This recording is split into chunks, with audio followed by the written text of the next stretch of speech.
Welcome to Don't Fear the Weight podcast with your host Vicky Masita, bringing together science and personal experience.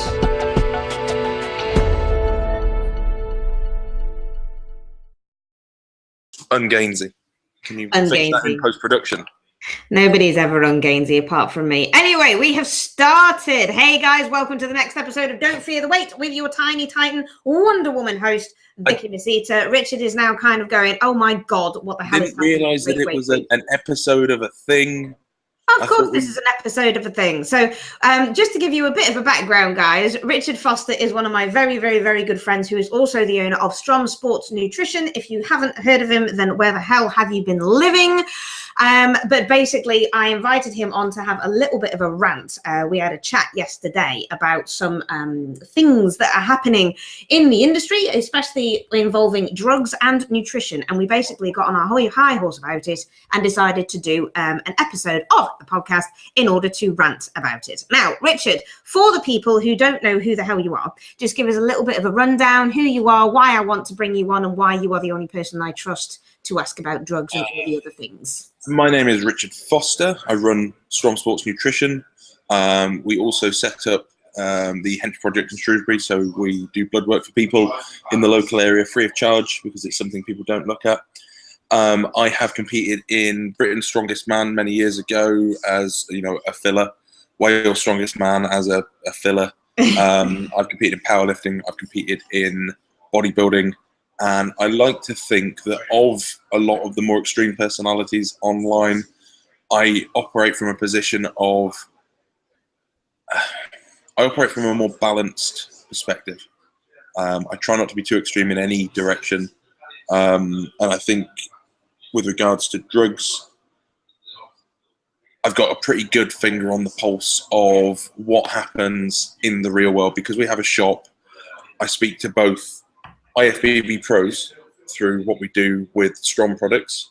And I'm lucky enough to speak to quite a few pros on a regular basis, right down to amazingly things like 17-year-old boys using synthol because they saw on Facebook that there's no reason you shouldn't. And that's quite scary, isn't it, really? We hear a lot of stories in the industry that goes on. So one of the things that we were going to talk about realistically and what we were going to focus on was one of the more dangerous things that are happening in the industry at the moment, and that involves insulin. Yeah, well, it's trendy at the moment. And these things go in cycles. About 7 or 8 years ago, insulin was trendy as well. And, like keto, like low carbs, like high carbs, all these things, they all go in cycles. I don't really know why that is. But people have an obsession with insulin, either it being very, very bad and the thing that makes you fat, or it being very, very good and the thing that is the secret to all the gains. As to why you trust me with questions regarding drugs, I haven't got a clue. It's the beard. Maybe. Although I'm getting my eyes lasered on Wednesday. Really? So I can't even say that it's the spectacles. No, I'm going to have to get some non-prescription glasses. Yeah, some false one. And like all of these things, the truth is somewhere in the middle. Insulin won't make you fat. Insulin also isn't going to make you massive. But I think quite often people will look at what the biggest and the strongest do, and those practices somehow filter down to the grassroots where they're just not relevant. Now, people trying to go, well, people are all fundamentally the same, and if a pro does it, then it must be the right thing to do. Things like insulin, unless you're at a point of development where you're maxed out, they're of little to no use whatsoever. Now, the specific incident that you referred to, or incident scenario that you referred to, was someone who, correct me if I'm wrong, they weren't even trying to get big. Well, then no, they were trying to actually gain quote unquote lean muscle, doing the lean bulking type thing. And the reason why he was a little bit concerned and why I was concerned as well was that I saw him in the gym and I was squatting more than he was, and his form was off. He was sweating like a pig. He basically said that he had no energy whatsoever. His muscles weren't full and he actually felt weak and lethargic. And it was only when I started asking him a couple of questions that he turned around and said that he was using insulin. But he was worried that he was having too many carbs. And that's when he sent me what was written down. Hence the reason why I said it to you, because I never profess to know absolutely everything about drugs because I don't, and that's the reason why I have. Sorry, say again. You are medically trained, Yes, I am medically trained. And a lot of people don't realise that. I don't think. No, that is true. So I have got a background in nursing. I am a registered adult nurse. I am a continuing practicing adult nurse as well. Hence the reason why I know the dangers of too many things that should not be introduced exogenously. However, because of this protocol that was written down and given to him, it really did shock me. And I thought, that isn't right. So I sent it to you to ask your opinion. And you got straight on the phone to me, didn't you? And obviously explained. So it's just ridiculous. I mean, even if it were right, it's completely unnecessary. Even if you so talk about the unnecessary things that were actually going on. So take this person into context. Like, say he's a 90-kilo person. He's not a pro bodybuilder. He isn't actually a bodybuilder himself. He's a general population client. Fundamentally, you shouldn't be using anything that you don't understand, regardless of your level of development. But 90 kilos, general population guy, already taking exogenous steroids. There's no reason for someone like that to be introducing insulin. The only reason you would introduce insulin, really, so fundamentally, if you can gain weight, be it fat or muscle mass, but as long as if you can gain weight, the scales can move, then your body is producing enough insulin for the calories you're consuming. Now, the composition of that weight comes down to the composition of the calories you're consuming, the intensity of your training, the degree of your surplus, and to an extent, your nutrient partitioning, which is where a glucose disposal aid might come in useful.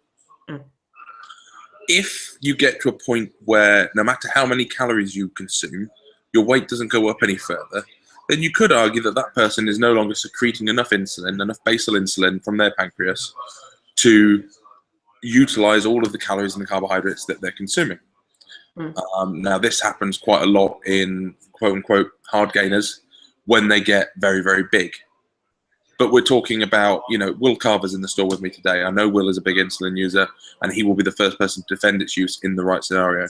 But Will Carver, in his natural state, is about 70 kilos, and he's now about 120 kilos. So he's 50 kilos over his basal weight. And I know, through experience with Will, working with him, putting the food in him, you can put as many drugs in Will as you want without exogenous insulin. He simply doesn't produce enough insulin from his own body in order to gain any weight over that 120 kilo baseline. So in that scenario, I'm not against its use. I'd never be the person to try and go, no one should ever use insulin ever, because then people will just go, well, you're a dick, and I'm not interested in what you've got to say. Yeah. But fundamentally, if you can gain weight, you don't need to use insulin. If you find that you gain weight, but the composition of that weight is quite poor, insulin is still not the tool to use. A glucose disposal aid might be, or maybe questioning what the breakdown of those macros are, looking at your training,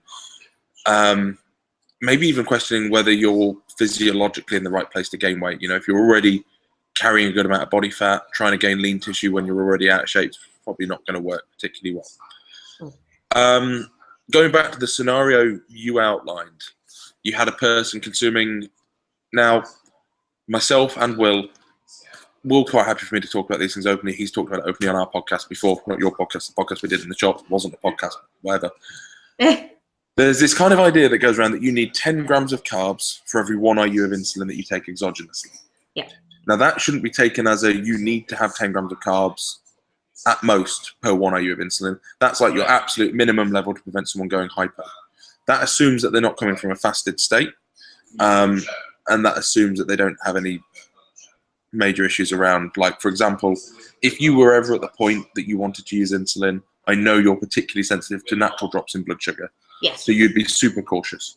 So with someone like Will, his last insulin protocol I had him do, I think for breakfast he was having about 100 grams of cream of rice, a couple of bagels, jam, whey, and some egg whites.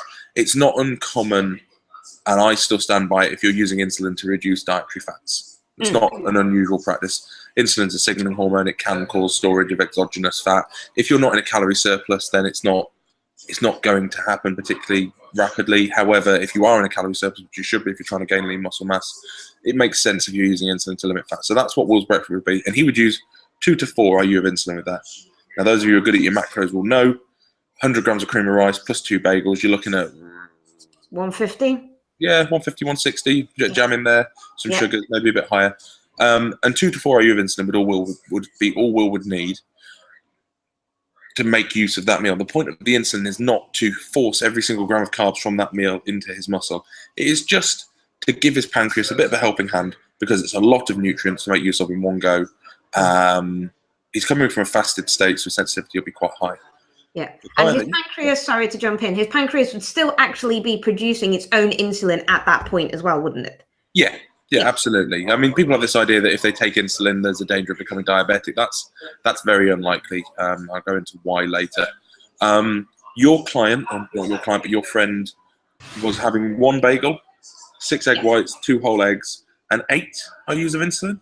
He was having 8 IUs of insulin, 1 wholemeal bagel, and 6 whole eggs. And 6 whole eggs. Okay, so you've got quite a lot of sat fat there. You've got maybe 40 grams of carbs. Yeah. And 8 IUs of insulin. I would expect to feel very, very, very hypoglycemic from that. I don't believe your client had any understanding of what blood glucose was. It had not been explained to him. And this is what's really worrying. People get told by someone who they trust to take this drug. I could tell you, maybe not you, you're a lady, but I could tell Will to go and take 2,000 milligrams of trenbolone. Massively, probably 10 times what you would need in a plan. But nothing bad would happen. He's not going to immediately die. You take too much insulin, potentially, it's rare, but potentially you die. Yeah. And people seem to forget this because it's trendy at the moment. So that would be Will in that scenario. And then I would give Will another 2 to 4 IU of insulin with every meal away from training. Again, just to give his natural insulin production a little bit of a helping hand to make use of all the nutrients he's consuming. And your client, I believe, was having various other bits and bobs, and then another 8 IU of insulin before training. Correct. Something like that. I don't like insulin around training. Now, there are people who are much more knowledgeable than me who will argue the benefits of it. I personally don't like it because of the danger of a fast drip in blood sugar. It's not that I'm saying it doesn't work. I don't think the benefits outweigh the potential risks. And we have to understand that people are individual as well. So this has to go on an individual basis, because I know for a fact that if I even took glucose disposal agents with my pre-workout meal before I went and trained, I would have a severe drop in blood sugar and I'd feel like shit. This is it. And you can go on our website. I think it's our website. And there's a video where I say that I use DDAs. I use the DDA before I train and I get a good pump. We even suggest that it's helpful to get a better pump. But you're absolutely right. For yourself, it's not the way to do it. It doesn't mean that you're wrong. It just means that your physiology is different and you're particularly sensitive to, and as well, you're, half a normal person's size. This is true. But I suppose the really worrying thing there is why anyone would think that someone who's 80 kilos, 85 kilos, who is doing anything other than trying to get massive would need to use something as dangerous and as risky as exogenous insulin. And what possible benefit they expect to get from that, other than maybe shooting up on the scales quickly over the course of a few days in terms of improved glycogen retention. I don't get the logic. I don't understand why it's a thing. And combined with that, not only the fact that he's obviously using this insulin, but he was using it 3 or 4 times a day as well. So he was using it in the morning when he was in a fasted state, and then shoving down a whole load of maltodextrin.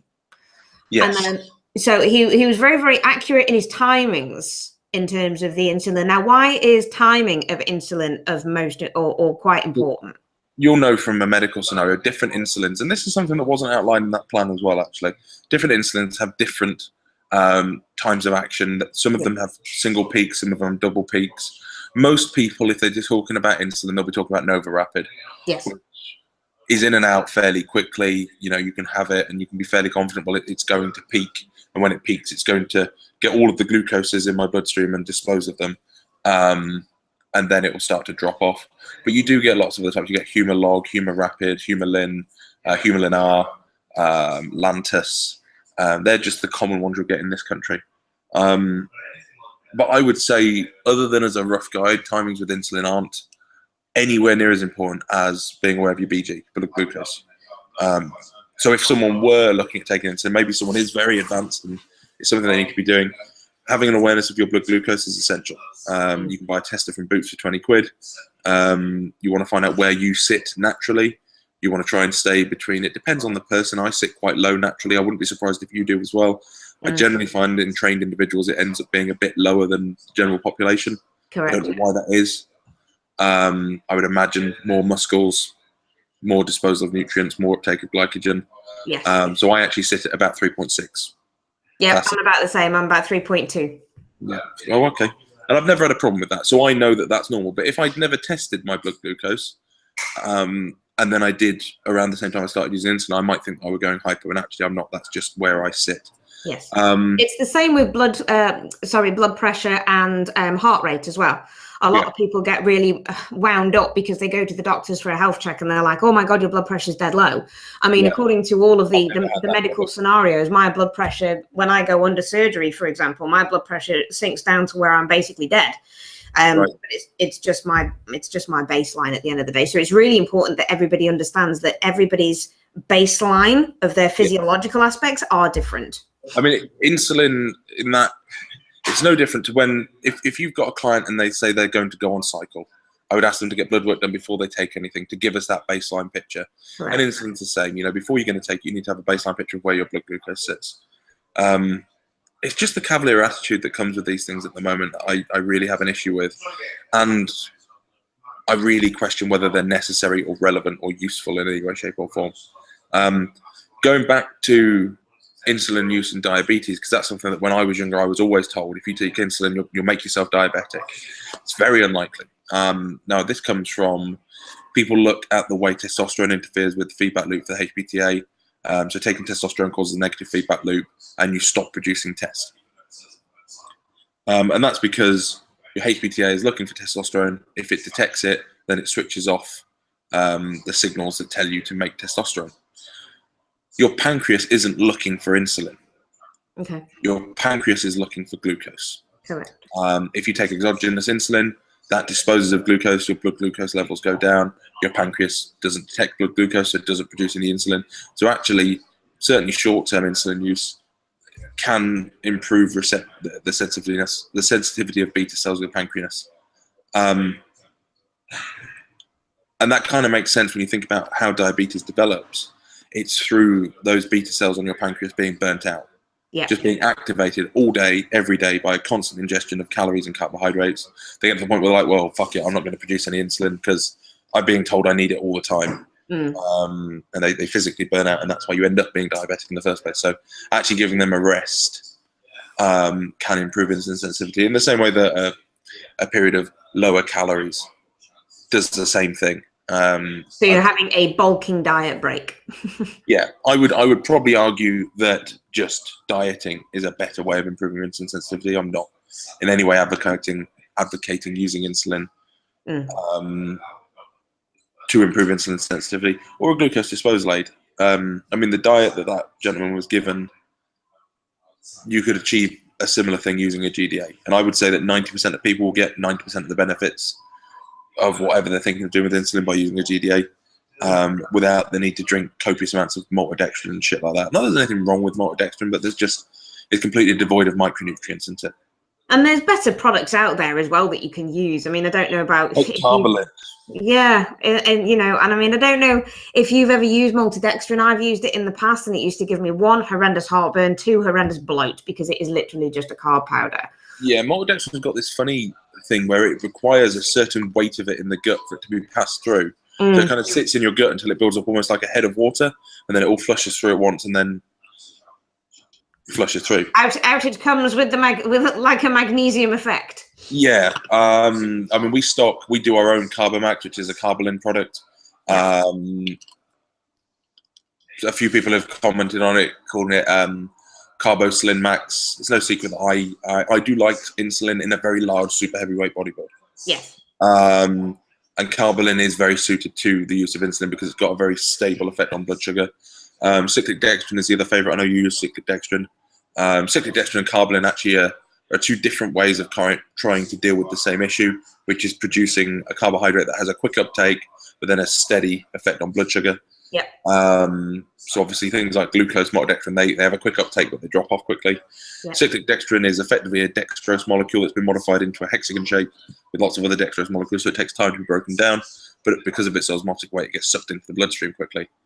The downside for me with that is that it ends up being quite a sticky, kind of sugary consistency. And I don't like that. So Carbolin is the same problem solved differently. It's made from complex carbohydrates that have been modified to be absorbed very quickly. But the fundamental outcome is the same. Yeah. Now, I just want to go back and touch a little bit more on the GDAs that you have, because you have got your own product of a GDA. Other products are available, Yes. but ours is the best. Yes, exactly. I wouldn't actually say ours is the best. I would say that ours, Redcon One and Blackstone Labs' Glycolog, are all very similar. But because you're in the UK, because I always like to be fair, I don't like to bullshit people and say, oh, ours is the best and fuck everything else. Glycomax works out slightly better value because you get 300 caps versus 240 caps. Yes. And so one of the things that we did, Will Carver is big on GDAs because he's interested in insulin as well. He helped us with the development of it. One of the things we would have liked to have done, Redcon One's formula is quite similar, but they use RALA. And we tried both versions, and we found that using RALA would have made ours £10 more expensive, but it made no difference to blood glucose levels when you use it. Right. And Blackstone Labs' Glycolog is very good. But those are the three that I rate. If you're in the UK, Glycomax will probably work out significantly cheaper for you. It's £35 for 300 servings, and you use it. 300 I certainly do. It is one of my favorite products that I use at the moment, for the simple fact that I have had to adjust the dosages to suit me. And this is one thing that we did actually do, because I am a tiny person. But this is one thing that we had a conversation about when you first brought Glycomax to market, wasn't it? Because I got some, trialed it, and then after 2 days of its usage, I phoned up Richard and I basically said, listen, I am going severely hypo. I'm getting blurred vision. I'm this, I'm that. But I stuck to the dosages that were actually on the label. Now, it works, though. Absolutely, it works extremely well. So I the fact when it came out, someone saying that they don't believe GDAs have any effect on blood glucose. Well, they do if they're dosed correctly. Exactly. But off the back of that, we actually updated the labels. So the next batch of labels was changed. Yeah, and this is the reason why I trust Richard in what I do, or with what I do, and especially if I've got clients who are assisted or who want to know a little bit more about starting something, I will always send them to Richard, because obviously I trust his judgment. Now, when I started with these GDAs, I was a little bit skeptical on its use because of everything that we've just been talking about. People think that GDAs don't work, etc., etc. And I am a tested natty as an athlete, so I have to be very careful with the things that I take. However, when it did drop me to such an extent, I took my blood glucose level with a monitor before I took it, and then I took it again after I took it, and it dropped severely to the point where I was like, holy shit. Phoned up Richard and he was like, dude, get some glucose down you quickly. So I ended up doing that. But off the back of that, after I went and saw Richard in the shop, we then discovered, well, actually, we might just have to change the dosages a little bit. And that's the reason why, obviously, we changed the label. Now, it wasn't just me that you spoke to. There was me, there was Andrew Keeler, there was a couple of other guys, all of different shape sizes. And mostly, we did find there is definitely a relationship between the size of the person.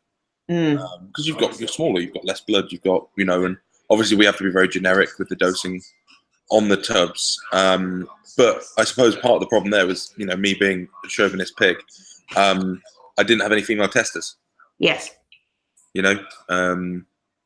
But that's actually been one of our most popular products as time's gone on.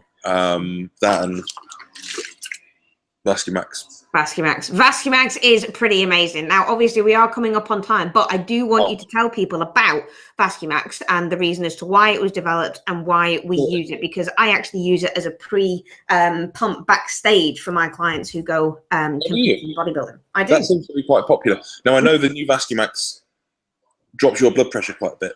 Yeah, a lot. I've got to be really careful with the dosages on that myself. Kate Theodore, again, small female, drops it. Now, this is one where I'm actually going to hopefully do another version of Vascumax. Vascumax, I can't think of a non-cheesy way of saying ladies edition, but we're going to remove the ingredients that lower blood pressure. Basically, me, Will Carver, Andrew Keeler, Harry Bristow, Alan, every single male I work with, we all have high end of normal blood pressure. Yes. For massive. Is that you for male? Yeah, exactly. Could you do me a massive solid? Yes. Well, in fact, yeah, if you could just start running parcels out, and then I'll finish up with Vicky. Yeah, I'll be done in a second. Yeah, basically, nearly every male bodybuilder I work with has high end of normal blood pressure. Yes, it is, buddy. And dropping blood pressure to a slightly more normal range improves pumps and vasodilation and all those things. Unfortunately, in a lot of smaller females, they already have lower end of normal blood pressure. And especially if they're fit and they train every day. Yeah, which, you know, we're not. We live off pizza. Indeed. So that was one of the products. And McDonald's. Yeah, I went to McDonald's a lot yesterday. You did. One of the products we formulated for super heavyweight bodybuilders, and you know what? As and when we have the time to do it, we're going to have to look at doing something specifically for females where we'll remove the white willow bark. We might remove a couple of the other ingredients, but we'll probably increase the volume of things like beetroot nitrates, natural nitrates, because the requirements for female are slightly different. But that's something I haven't discussed with anyone yet, but that's something we're going to do. But if you are a big, heavy man, then... Like Richard or Will? Well, it's really sad. I took Will motorbiking yesterday. He's never been on the back of a super bike. Popped a wheelie.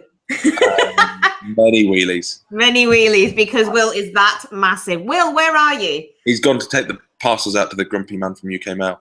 Oh, I'm upset. When he comes back, he needs to try and fill the screen. But I lent Will my leathers that I got when I was bigger, and they don't fit me anymore, and they were perfect fit on him. Amazing. Did that make you have a sad? It made me have a big sad. I'm not surprised. Big sad. Now, the thing is, we say this because you're not big, but Richard has some of the most extreme, gnarliest calves I've ever seen in my life. And regardless of whether he is over fat, shredded, or anything, his calves are still gnarly. Over fat. I'm never over fat. Well, we say over fat when you're like 20% or something. That's over fat for a Richard. Well, you never know. Next year, no, I'm not even going to say it.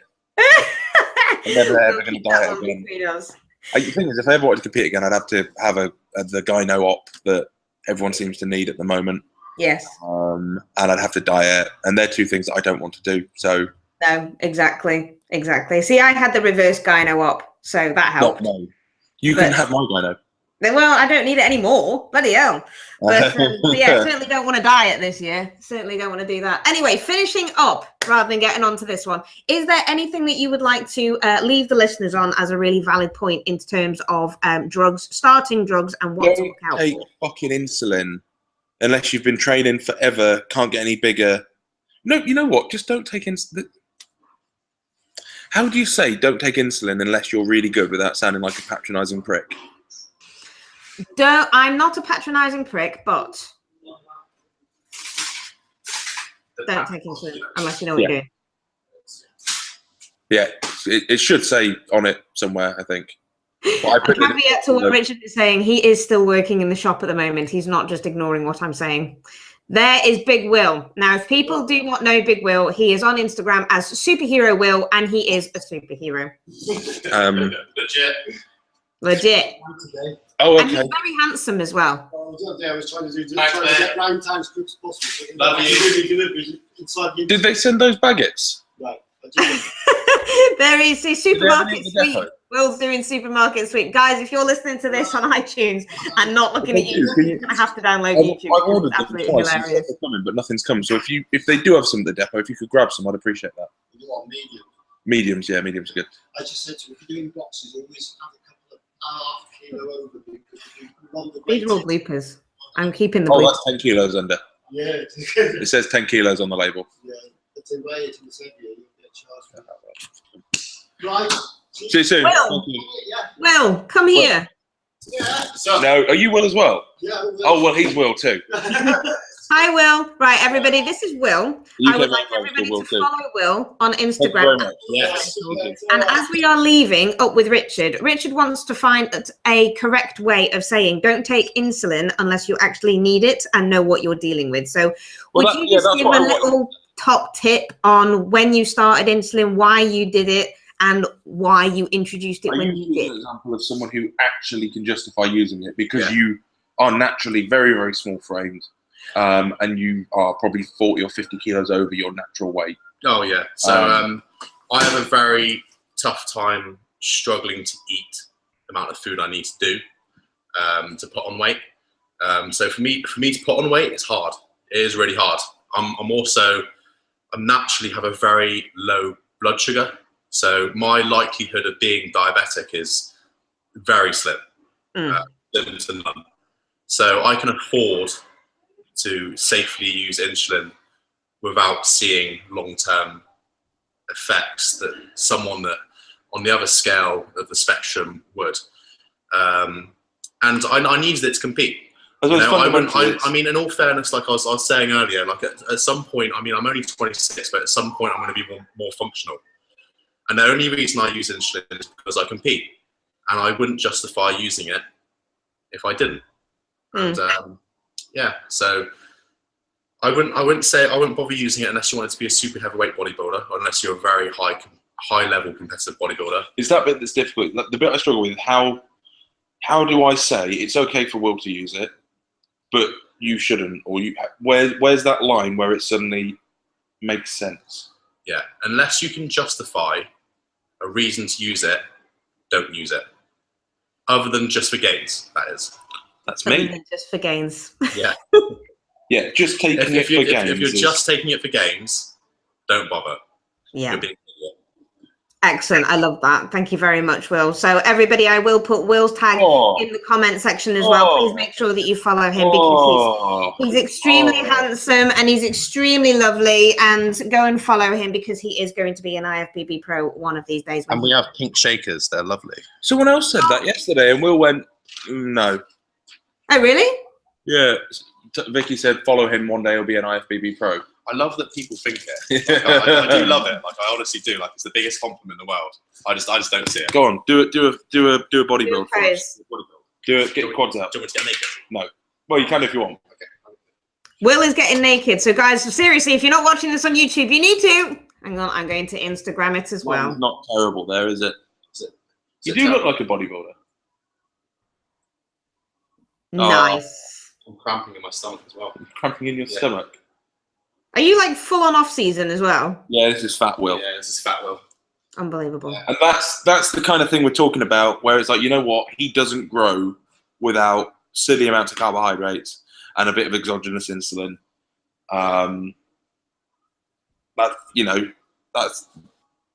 That's it. But there's very few people that I can think of that fit in that category. Exactly. Right. So I suppose what we've done accidentally is ending on the message of naked, Richard. I think that will do us for this episode. No, I would get naked, but I don't want to make Will look small and fat. This is true. I would do the same, but same reasons. Oh, it's like I don't even go to the gym anymore. Okay, so that is it from us this week, my guys.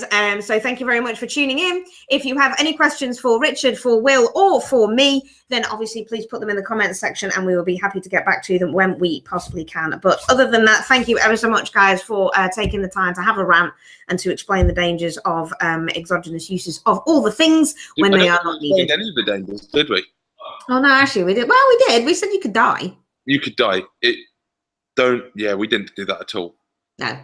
Maybe part two. Part two.